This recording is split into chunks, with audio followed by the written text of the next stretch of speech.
If you have little kids who love hands-on activities, then you're definitely going to want to watch this video.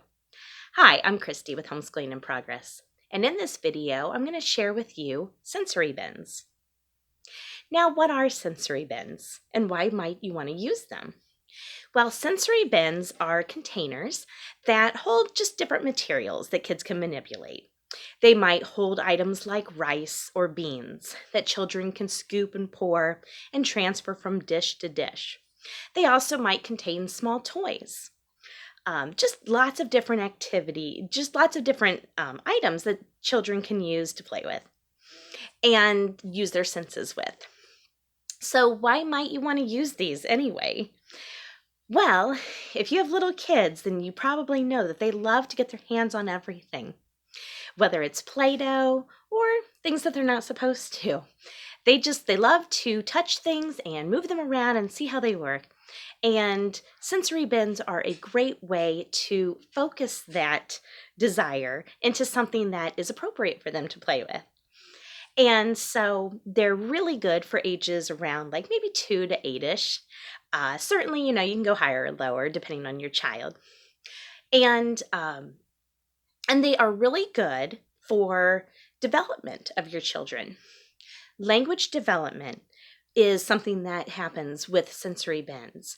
They're talking about what they're playing with, or they might, be thinking about what the objects are, or counting them, or, lots of different things they can do for language development. And then not only that, but also physical development.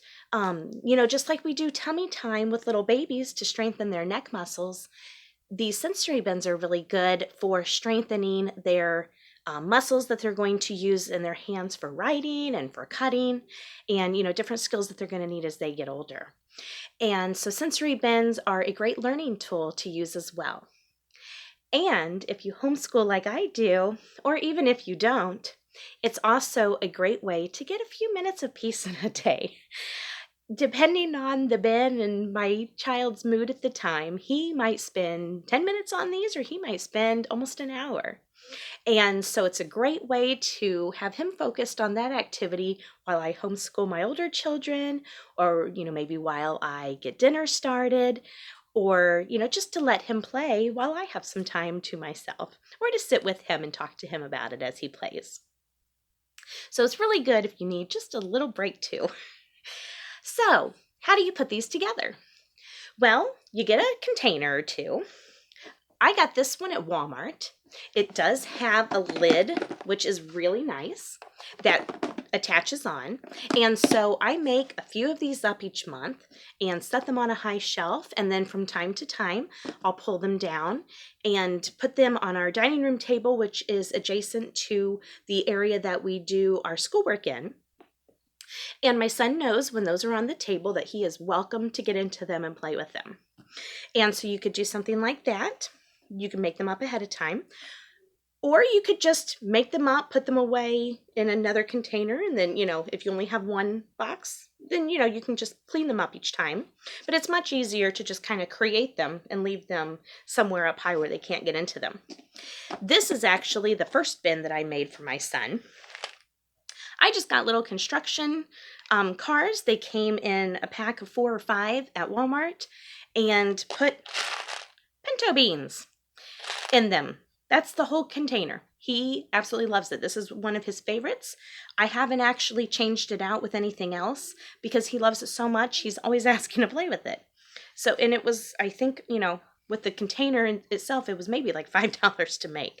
So a very, very cheap, fun activity that helps them learn too.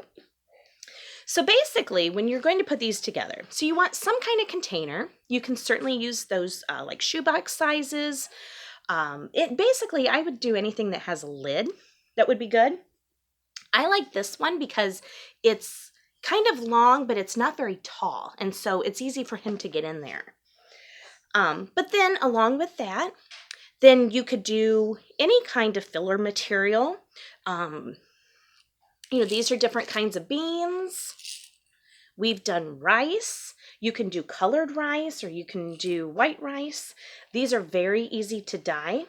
You just do some vinegar and some drops of food coloring in a baggie with rice. Shake it up, put it on a little plate to dry, and then you have colored rice. You can use different beans like black beans. I just grabbed a bag of these at the store, and this fills, I don't even use the whole thing to fill up his container. So, a little bit goes a long way. Then I get different materials that he can use to scoop and play. Like little scoops. I have some different kinds, wooden and metal. And then I have different kinds of spoons that he can use. And then I also have different bowls. If this is a wooden one, I also have some plastic ones that I use. And then fun tongs. He loves these tongs. These he really loves because he likes to be able to close it himself. These he loves because they look like little hands. So, very, very easy. Run to the dollar store, see what they have. Run to Walmart, see what they have. And then just kind of throw things together. I do each month try to kind of change it up based on the month. And so I have some additional ideas of sensory bins from like Christmas sensory bins and winter sensory bins. I'll put the series up here so that you can check those out for more ideas of what I actually put in them. But you can do things like cotton balls as a base along with or instead of rice or beans. So it doesn't just have to be food. You can do like shredded paper. You can do, I'm trying to think of all the things that I've done. And then on the pieces inside of them, like for Christmas, we had some that had like little mini ornaments and, pretend pieces of pine stems, those little artificial Christmas trees. For our winter one, we have little foam snowflakes in there with some cotton balls. So lots of different things that you just kind of think about, either maybe what is going on this month or some different things you'd like to teach. And so that, so you can kind of theme it. And some fun themes that you can do are holidays. Those are pretty easy.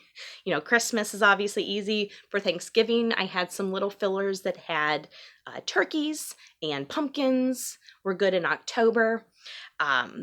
Different colored leaves for the fall. So, usually I just go walk around Hobby Lobby for a little while or Michael's or Joann's or so somewhere and see, what kinds of filler things they have that I could put in. Just things that he might like to scoop and pick up with the tongs. And, the dollar store, like I said, is really good for the filler, like the beans and the rice, or it's also good for the tongs, those little plastic bowls that they have in the party section. So, these are not expensive. You can definitely do these very cheaply. Some different themes. We had a color theme when I was teaching him his colors. That's where our colored rice came in. And then I just had different colored objects, and I had different colored bowls. And so we would put in, like he would put some red items in the red bowl and orange items in the orange bowl. So that's a great way to practice colors. If you're doing ABCs, you could have either a certain letter with little objects that begin with that letter in there, or you could maybe do like a hide the letter and hide the letters inside the rice and have them find them with the tongs. I mentioned the construction one that he absolutely loves. So, something that is based on an interest of theirs. And then we have, like the different seasons. Like I mentioned, we have a winter one. So you could certainly do spring and fall with the leaves I mentioned.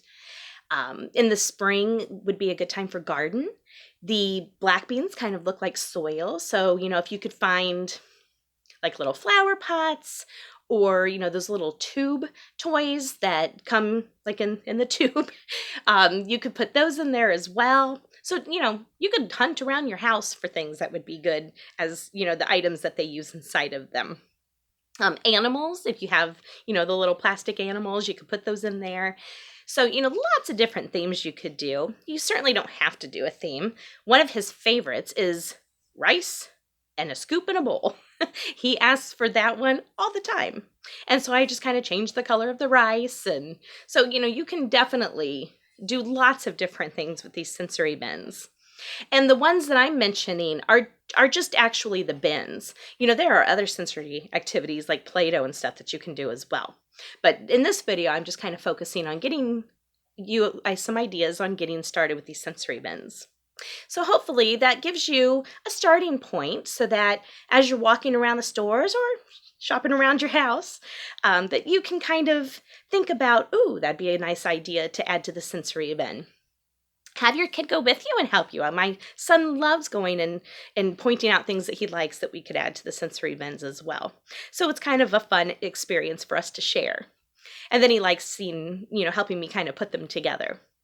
So hopefully, like I said, that gives you some ideas. I'd love to hear about the bins that you put together, so feel free to put those in the comments. Maybe that'll give me some ideas for future bins or some of our other listeners. Also, like I mentioned, I do have videos on the other bins that I have done. So if you subscribe, I do try to put out videos about once a week. They might be on things like the sensory bins. They might be on some activities that I do with my older children in our homeschool. And then just a lot of just general homeschooling tips and ideas that I share. I put out videos about once a week or so. So go ahead and subscribe so you don't miss any. And then you'll definitely catch all of those sensory bin videos when I get those up. Thank you for watching and happy homeschooling.